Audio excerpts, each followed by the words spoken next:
Welcome to First 100K, the show where I interview successful entrepreneurs about how they made their first $100,000, digging deep to find the tools, tactics, and superpowers that you can use to go from A to 100K. I'm your host, your coach, your friend, Joseph Warren. I'm also the owner of 2 co-working spaces in Tampa, Florida, where I have the privilege of helping hundreds of entrepreneurs to start, launch, and grow successful businesses. Today, our featured guest is fearless entrepreneur Ian Longen. Ian, are you ready to serve up some value to our amazing listeners? Let's do it. Let's do it. Ian, kind of tell us what's your business, what do you do, your current business, and what's your title? What's your superpower, bro? Okay. So I would say my main focus right now is film production. I'm working as an indie film producer. Last year, produced one documentary, one narrative feature. And then on the side, I'm also doing video production. So I do anything from corporate gigs to weddings to, anything that kind of, helps sustain and keep you going. So you're saying paying the bills, bro. Yeah, paying the bills. And that's what we're here to talk about today, right? $100,000 worth of bills. Oh, yeah. Hopefully not, right? All right, cool. Take a minute and share with us something personal that very few people in your business life know about you. Personal, very few people in my business life know about me. Let's see. I mean, most people know that I'm an avid music player, listener, musician. Yeah. Something that they don't know about me. Okay. So I was originally an athlete. I played baseball for my whole life. I was on varsity in high school, and then actually freshman year I was playing on 2 teams. And then I switched over, met a group of friends that were musicians, but they were also in theater, musical theater. So I ended up switching over from being a baseball player my entire life to switching over to musical theater, which was actually the best thing for me because it kind of shaped who I am today in terms of being around creative people. Sure. And I don't know, I really think that's kind of what led me to where I am today, believe it or not. That's kind of cool. If I could be totally crude about it, probably not the right word, but you went from like a jock to like being like the geek. Yeah, pretty much. Theater. But it was really weird because my high school, being in theater wasn't nerdy or okay. It was weird. It was backwards. It was I was still friends with all the You're jocks. Still cool. It was weird. Yeah. You still maintain your cool status. That's not easy to do. Right? No, it's not. All right, cool. Let's see here. Let's get down right to business, right? Our audience always wants to know this. How much revenue did your business bring in last year? Last year, between what I do on the side and the movie stuff, it was pushing 80, 90, right around there. Got it. All right, so you're about to break through that ceiling. Yeah, I'm pretty close, and I've got some things in the works that I think this year will definitely push me over the edge. But it's been a 5-year road to get to this point. You know, it's been a struggle, a hustle to get to where I am now. So now I'm just on the cusp. Right before I break that barrier. So let me ask you a very polarizing question here. With the wisdom, the knowledge, the strategies, the pain, the struggles, everything that you have done that has got you to where you are right now, if you were starting over, like from ground zero, could you do it faster? Yeah, I could definitely do it faster. How long would it take you? Instead of 5 years, it would take you? Probably 1 or 2. 1 or 2, okay. Yeah. So that's what I really want you to bring out today in this interview, okay, is sharing with our listeners how to do it in 1 or 2 years. Okay. Right? And not suffer through the 5 years that you went through. Right. Is that fair? Yeah, it's fair. And most people do suffer through those 5 years. Yeah. Well, listen, you're listening right now in your car, you're exercising, whatever, you're up watching whatever. Maybe you're on the other side of the pond and you're like editing video like deep into the night, right? Yeah. Well, we're going to kind of show you how to do it quicker, how to get to that $100,000 mark and beyond by learning from a lot of really the struggles and fails, that Ian's gone through in his short career here. So, Ian, what are you on track to gross this year? I'm on track probably to do about 120, 130. Okay. At least. What are you publicly committing to doing here on the air? Publicly committing to go over 100K. Okay, I like it. I like it. He's like, that's all I have to do because that's the title of the show. Got it. Okay, so Ian, we all love to hear the wisdom of millionaires, billionaires, right? But we struggle to relate to them because 90% of us entrepreneurs are really hustling to make our first $100,000, right? You get that. You're doing it. Take us back to, literally this year. Last year, right? Paint us a vivid picture and tell us what those 5 years have looked like. Okay, so we'll go back 5 years. So 5 years ago, really, 4 to 5 years ago, I was out of college and I was starting to build a business. I actually had a first business with another guy, and we were doing video production. And so I was in college. I met him. I actually knew him from high school, and he was doing video, and I was really into photography. And we were like, hey, we could join forces. Let's kind of go at this. Let's take a stab at it. So we started it. The first year we did, I don't know, probably 25,000 total. But we were. It was beer money. It was beer money. We had just enough to pay our rent. A lot of beer. Yeah. We went through quite a bit of beer, just enough to, pay our rent, have, groceries, and every once in a while, splurge on something like beer. Then second year we made 150%, increase in our revenue. So on paper we were doing good, but, trying to sustain yourself, it's not enough. It's hard to live on $20,000 a piece or something like that. It's really kind of low income. You need a higher gross because of your expenses. Yeah. So it was kind of at that point that we, separated, we split up, we went our separate ways. And then I got a job working at a photography studio just because I needed something right then and there. So while I was at this photography studio, I was building my business on the side. I was tackling the clients that we had previously had and making new finding new clients, making new contacts. Now, what was that side hustle business? So it was still video production. Okay. But I just felt like I, knew a different way to do it. So I spent about a year building that. I was working, I had, a full-time job. It still was, very low income. But then I was working on my hustle. I was networking. I was, doing whatever I could to go above and beyond to exceed my clients' expectations. And all while I'm doing this, I'm interested in film. I've always been interested in film. So we're doing short films, we're doing little side things, but you need some kind of money, you need some kind of capital to really produce something and try to turn it around and make a profit. So my whole hustle has been, okay, let me make sure that I can build enough, revenue and support my family, support myself, my wife, but then get to that point where I can start, changing my focus to be for film, and to do what I really want to do. And, over the last 2 years, it's really become more prominent, so I'm getting closer to doing, what I really want to do, which is produce indie films, and go down that road. So yeah, that's very cool.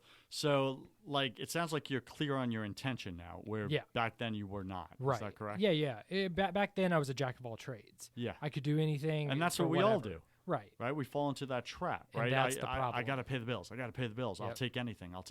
Yep. And then you confuse your customers because they're like, well, what exactly is your superpower? Exactly. And nobody knows. You don't even know because you're like, well, I could do this. I'll do whatever the heck you want if you pay me. Right. So 2 years ago, I was like, I got to find something. I got to find the one thing that I enjoy doing that will, bring me some profit and make me, sustainable. And that turned out to be weddings. So weddings turned into one of my big markets. And that's kind of what I focus on now, primarily. Aside from, my main hustle is going for film. Sure. But, instead of me being like, oh, I can do this photo shoot and I can do this corporate thing and I can do that and I can do this, I was able to just hone in on doing wedding cinematography, creating wedding films, which have a very short film narrative feel. Well, that's what I'm asked. What makes your product totally different than all the wedding videographers out there? My product comes from a narrative background, comes from movie making. So where some people that are doing wedding cinematography, they're just getting some pretty shots and they're just putting it to music, but I'm creating a story. I'm using the words that are spoken, the speeches that are given, the moments that are said, to one another on their first look.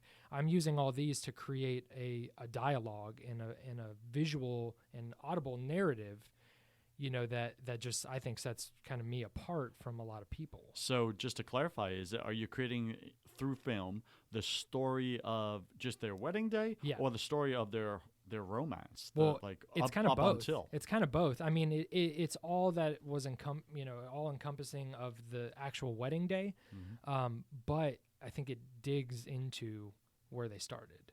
That's so cool. So I like what I'm hearing right now. Okay, and I'm saying right now, I'm not married, but I'm headed there. Yeah. And we may not be chatting about, hey, I need you to create some and I'm here for that. Storylines here in the romance, because I've been slacking in that area. Anyway, Ian, describe to us the biggest fail you had before making your first 100K. The biggest failure I had was not knowing my true value. And you're not going to really understand that. It's like a light bulb. I would almost equate it to when you are thinking about like dieting. You're like, I can't do it. And then all of a sudden one day you wake up and boom, you're like, I can do it. And then you just do it. So it's a mind shift. Yeah, it's a mind shift. And, it kind of goes back to what I was just talking about with the jack of all trades. Like, you're like, I'll just do anything. And yeah, okay, all you have is that much. I'll do it for that.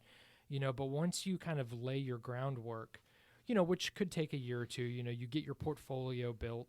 But once you're good enough, then you have to commit to pricing yourself for what you're really worth, and get rid of the small fish, because that's not what you really want. And you're miserable doing it the whole time. Heck takes all your time. 80% of your time brings in 20% of your revenue. Right. Flip those numbers, Exactly. and that's what you want to do.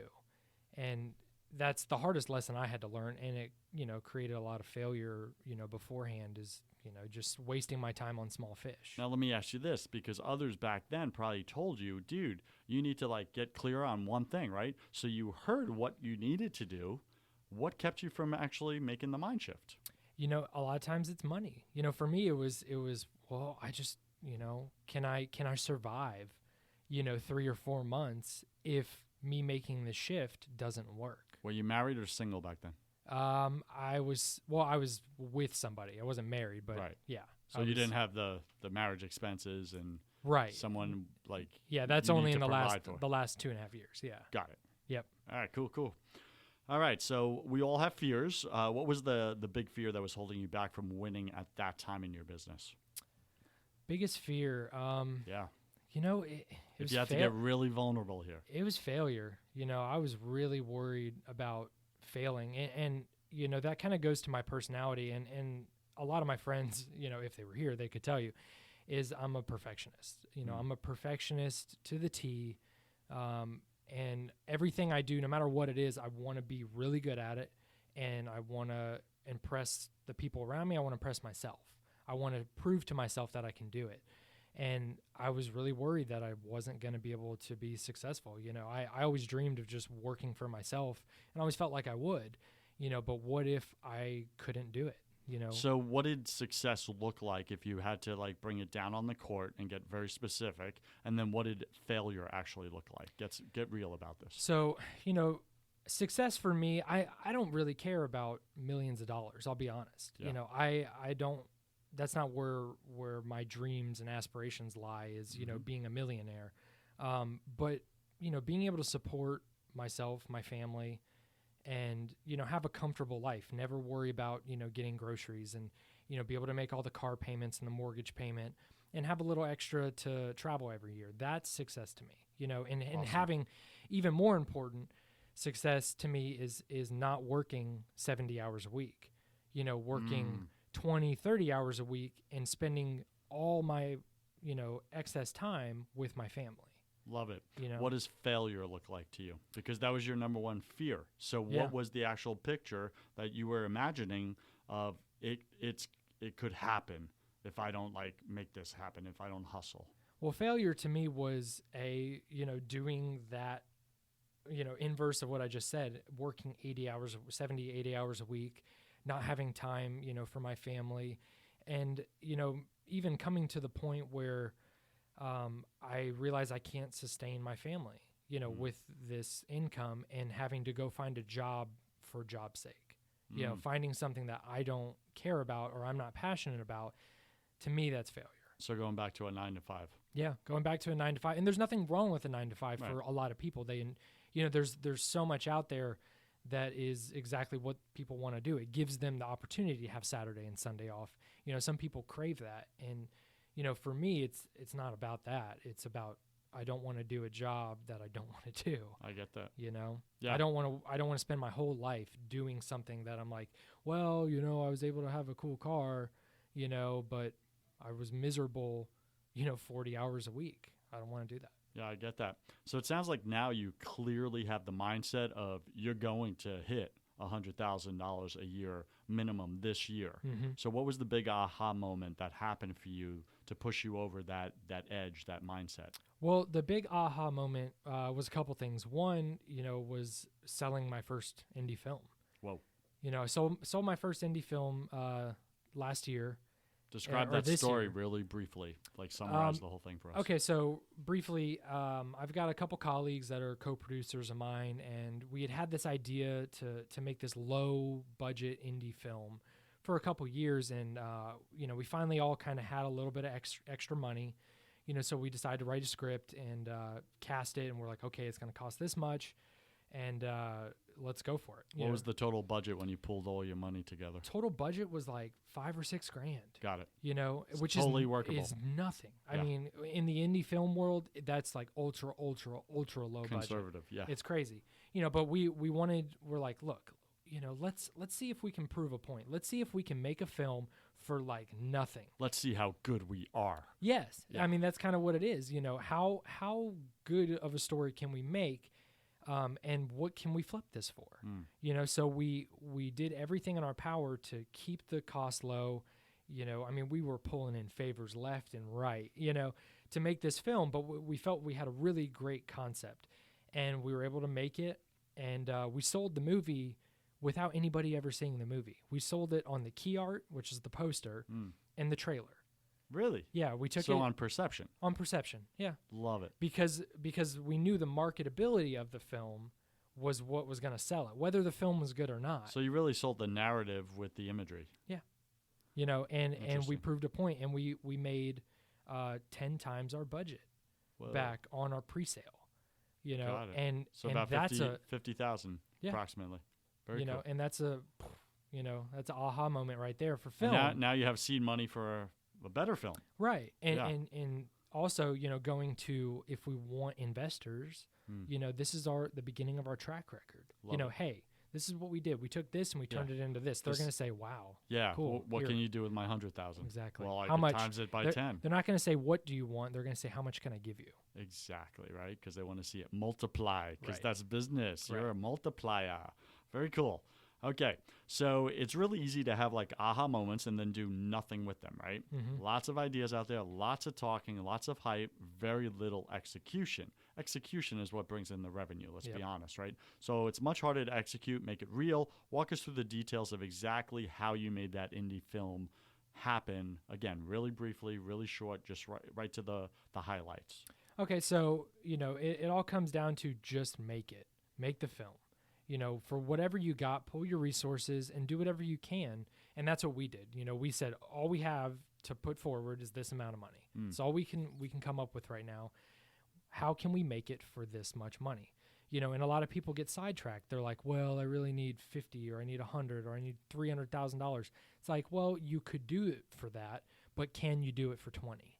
That's the challenge. And that's the challenge. And those are the things like you need to do. And that's what we felt like we had to do is let's make this film, whatever, whether it's good or not, at least we're going to learn a lesson, and that's the problem is so many people are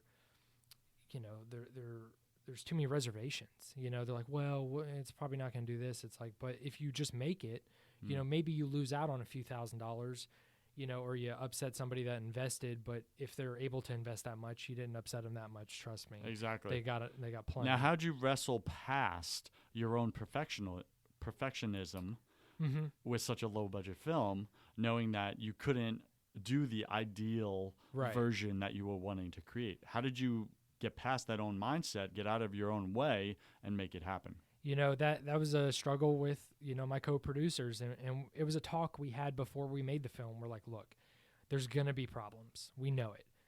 Let's just agree up front, that whatever happens, and let's just roll with it. Let's do the best we can. I mean, we have a scene in there that was a nightmare scene, and turns out the shot that we wanted to use, there was some guy that showed up on set just to hang out, and he was in the shot in the background.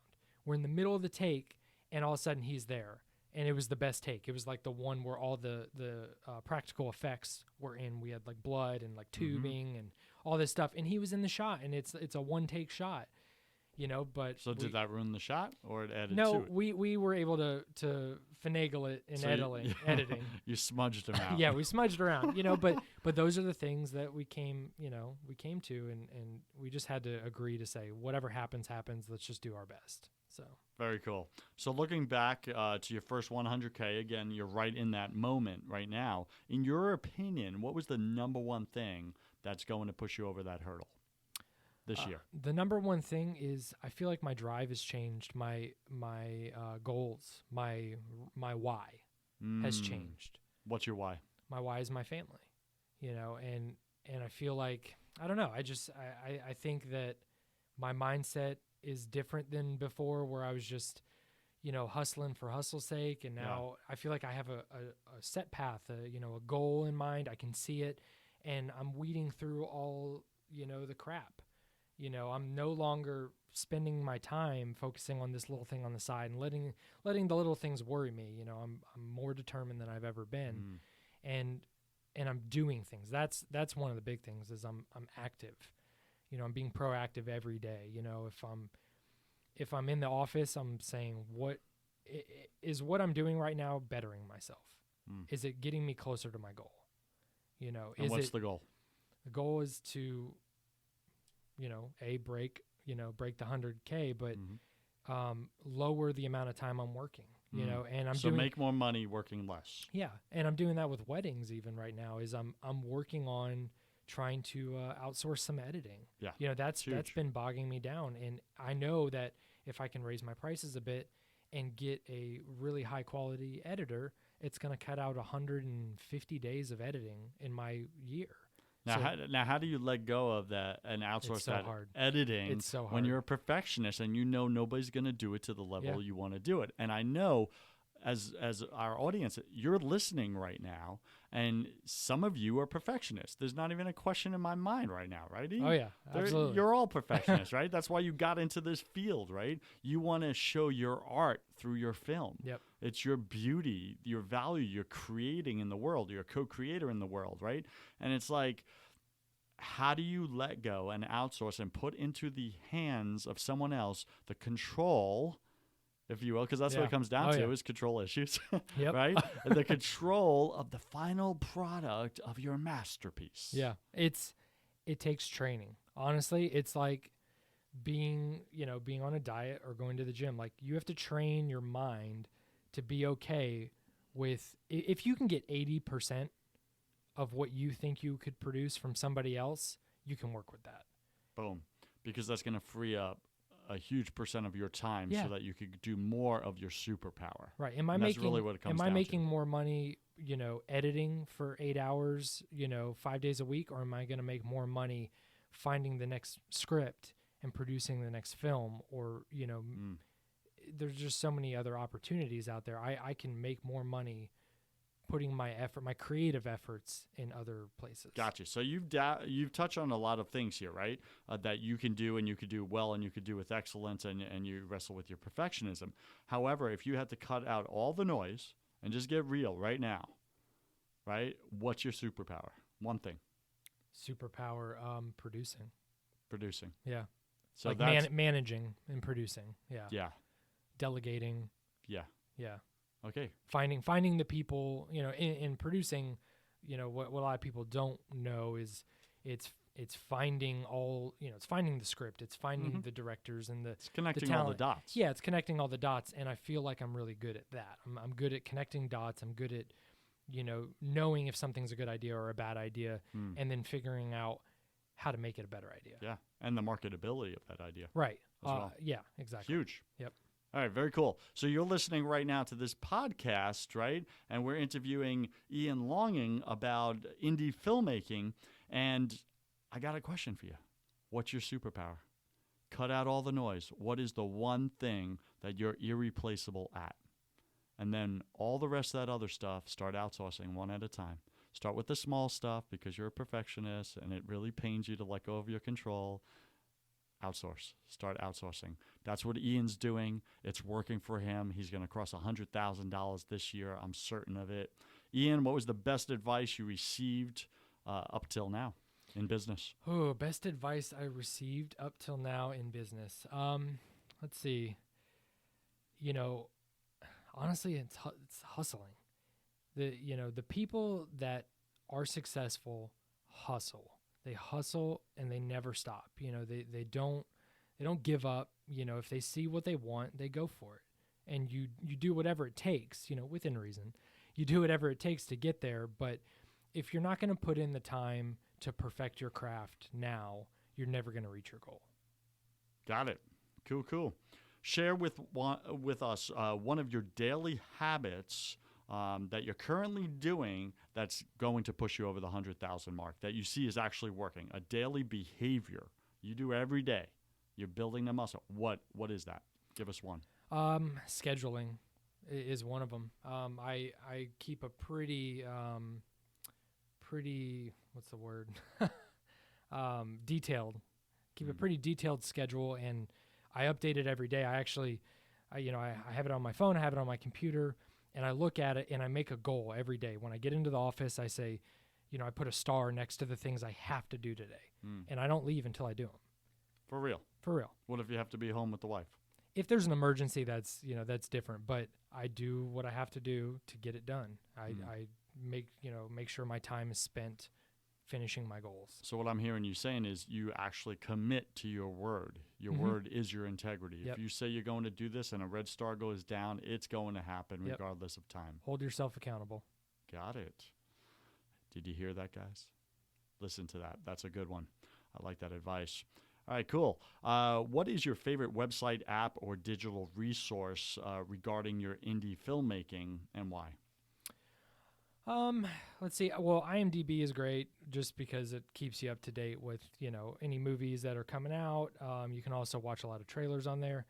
I like a lot of, podcasts. Podcasts have been huge. There's, some people out there doing indie film, like Indie Film Hustle. There's some really great resources out there to, learn about the film industry and better, build your arsenal, to tackle the films that you want to make and to understand that, it can be done. You just have to do it.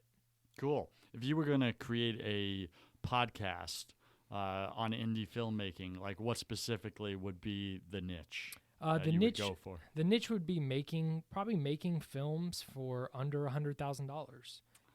And honestly, even more precise would be trying to make films for under $20,000, and what the market is for those, and how you construct your script, your cast. Everything leads to the marketing of your film and to the hopefully potential sale of your film. And even though we're all creators and we're all artists, and we want to make content that's visually stunning and is speaks from the heart, we want to do that, but we also have to keep business in mind. And the golden goose egg of all this is when you can combine both seamlessly, when you can make something that's compelling but that also has huge marketability. If you can figure out how to make those two things happen and do it under 100,000, under 50,000, under 20,000, your return on investment is going to be huge. And those are the things I want to help people with. Yeah, I love that. I love what I'm hearing, right? And even if you got real, like you could like get really, really drill down niche and say, here's how I did it for $5,000 budget. we turn it into 50. And we're going to. Right? Yeah. Literally, and just start teaching that. If you're an indie filmmaker, it's like you want to create a film with just scrounge up $5,000, friends, family, fools, right? Yep. Just get the $5,000 together, pull it together, then bring your craft into it. Here's how you market that. Here's the marketability. But the biggest thing that showed up to me in what you just said is, so many times as creatives, we're artists, and we forget that we have to monetize the art.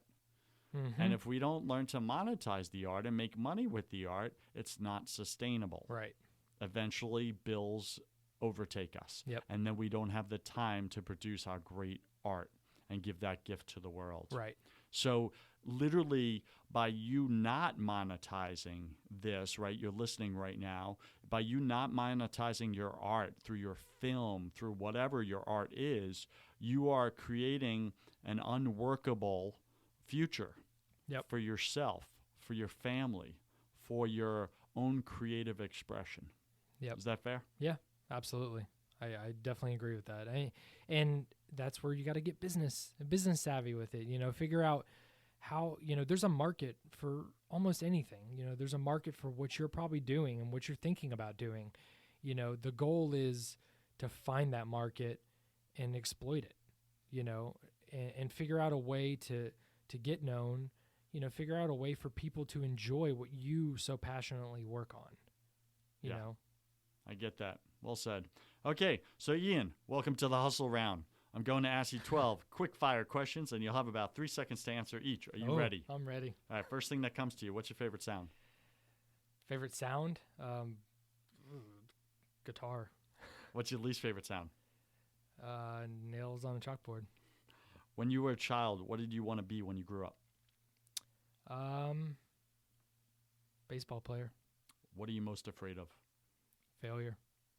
What did you spend too much time doing your first year in business? Chasing small fish. What secret fear do you have about people? That they're not trustworthy. What do you wish you had learned sooner in your business?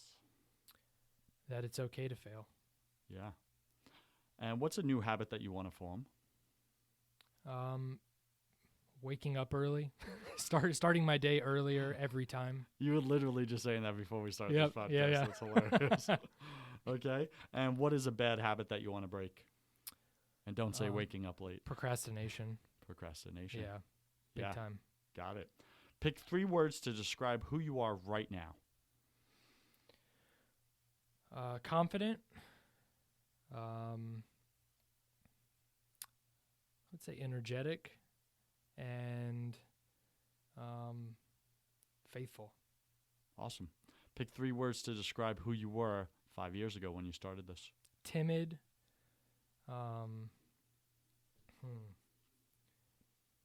Timid, scared, and I don't know. I'm trying to think of a third word. If you did know, what would you say? If I did know,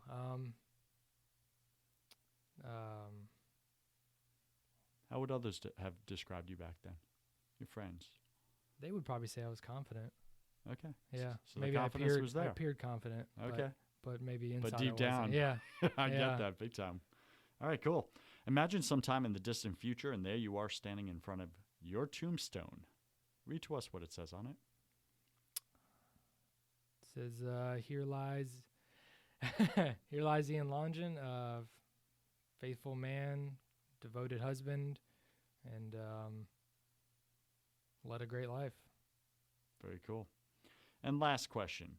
If you could come back to life and tell your family and friends only one piece of advice, what would you say to them? I would say do the thing that you're most scared of and do it constantly. Can you read my t-shirt today? Behind your greatest fear lies your greatest passion. Boom. Yeah. True or true? True. Yeah, I get it. For me, it was public speaking. Yeah. Yeah, and I had to face it, man. Now I love it. Yeah, it's weird. It's what lights me up. I was scared of it too, and then go way back, musical theater. Now, like on stage, I don't care. Yeah. You came into this podcast. You're like, "Where's my headphones? Yeah. I want headphones. I want headphones. Why can't I wanna hear look myself? cool. How Yeah. come I don't look cool? I want to look cool." So, Ian, what's the best way for our listeners to get in touch with you? So you can email me anytime at ianlongen@gmail.com. That's IANLONGEN@gmail.com. You can find me on Facebook, Ian Longen, of course. What's your business website? Business website is longenfilms.com. And then you can also check out Make Better Movies on Facebook. And we're in the process of building makebettermovies.com, Nice. which is going to kind of follow everything we were just talking about today on indie filmmaking and how to do it and how to market it. I love it. Great title. Thank you. Yeah, very marketable. Cool. Ian, thanks for joining us today, and I wish you peace, love, and superpowers. Thanks so much. All right, cheers. Head over to First 100K for even more tools, tactics, and tricks that you can use to go from A to 100K. I'm Joseph Warren, and you were made for greatness. So stop being a wuss and start being a winner. Have a blessed day, and I'll see you on the next show. Cheers.